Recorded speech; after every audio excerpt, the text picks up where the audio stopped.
जिंदगी में कभी ना कभी तो आपने किसी इंसान को इस तरीके के इंस्ट्रूमेंट्स में से कुछ देखते हुए देखा होगा।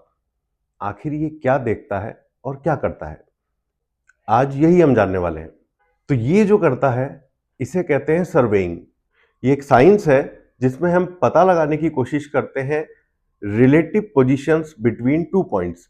अब ये पॉइंट्स चाहे अर्थ की सरफेस पर हो, सरफेस से ऊपर हो या सरफेस के अंदर हो। इनको जानकर क्या करेंगे, बड़े सिंपल से एग्जाम्पल समझते हैं।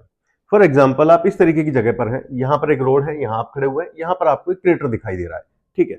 अब यहां खड़े होकर आपके मन में कई तरीके के सवाल आ रहे हैं कि मुझसे कितना दूर है, अगर ये मुझसे कितनी हाइट पर है, आखिर ये कितना गहरा होगा।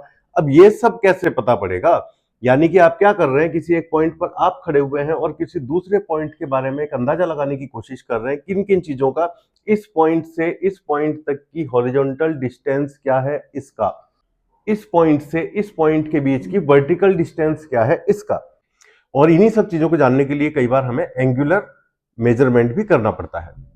तो अब जो इंसान रोड के किनारे आपको इस तरीके के इंस्ट्रूमेंट में से देखता हुआ नजर आ रहा है, वो क्या करने की कोशिश कर रहा है, उसे फ्रॉम ए पॉइंट से, फॉर एग्जांपल मान लीजिए बी पॉइंट तक रोड बनाना है। ए से बी तक के बीच में जितने भी पॉइंट्स आएंगे उनकी रिलेटिव पोजीशन पता होना तो जरूरी है, ताकि हम रोड को एक पर्टिकुलर स्लोप में दे पाए। कैसे प्लेन रोड बनाएंगे जब तक हमें यही नहीं पता होगा कि बीच में आने वाले सारे पॉइंट्स की रिलेटिव हाइट क्या क्या आ रही है। तो वहां पर हमें फिलिंग करनी है या वहां से हमें एक्सकेवेशन करना है। चाहे आप बिल्डिंग की बात कर लें तो बिल्डिंग में भी आपको जानना जरूरी, क्योंकि बिल्डिंग आप ऊपर नीचे थोड़ा ना बनाने वाले हो, वहां पे भी आपको एक प्लेन सरफेस चाहिए। कौन सी चीज किससे कितनी दूर होनी चाहिए ये भी आपको पता होना चाहिए। तो वहां के लिए भी हमें क्या करना पड़ेगा, सर्वे करना पड़ेगा।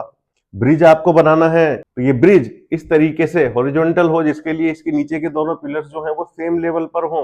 और पिलर्स किस पे बनेंगे, जमीन के ऊपर। तो अगेन हमें सरफेस के पॉइंट्स के बीच की रिलेटिव पोजीशन पता होना जरूरी है। तो पता करते करते मामला यहां तक पहुंच गया है कि पूरी की पूरी अर्थ सरफेस को हमने क्या कर दिया है, कोऑर्डिनेट्स में डिवाइड कर दिया। और एक मजे की बात, आजकल कहीं से कहीं भी आना जाना बड़ा आसान हो गया है, क्योंकि सारे रास्ते हमें पता है। क्योंकि हमारी जेब में मोबाइल रखा है और उसमें एक तरीके का मैप डला हुआ है। इस मैप को बनाने में बड़ी मेहनत लगी है, क्योंकि इसके लिए हमें अर्थ के जितने भी पॉइंट्स थे उन सबके कोऑर्डिनेट्स चाहिए थे, जो कि हमने कैसे हासिल किए, मैनुअल सर्वे या फिर सैटेलाइट की हेल्प से। अब आप किसी ए पॉइंट से बी पॉइंट पर जाना चाहते हैं, जिस भी लोकेशन का नाम आप उसे जानते हैं, मैप ये नहीं समझता, मैप एक्चुअली में उसका कोऑर्डिनेट समझता है। ठीक है। और उस कोऑर्डिनेट के बीच में जो इजीएस्ट पाथ हो सकता है, जो सबसे शॉर्टेस्ट और पॉसिबल पाथ हो सकता है, वो बना करके आपको दे देता है। ये जो आप देख रहे हैं ये भी किसकी बदौलत मुमकिन हो पाया है, सर्वेइंग की वजह से।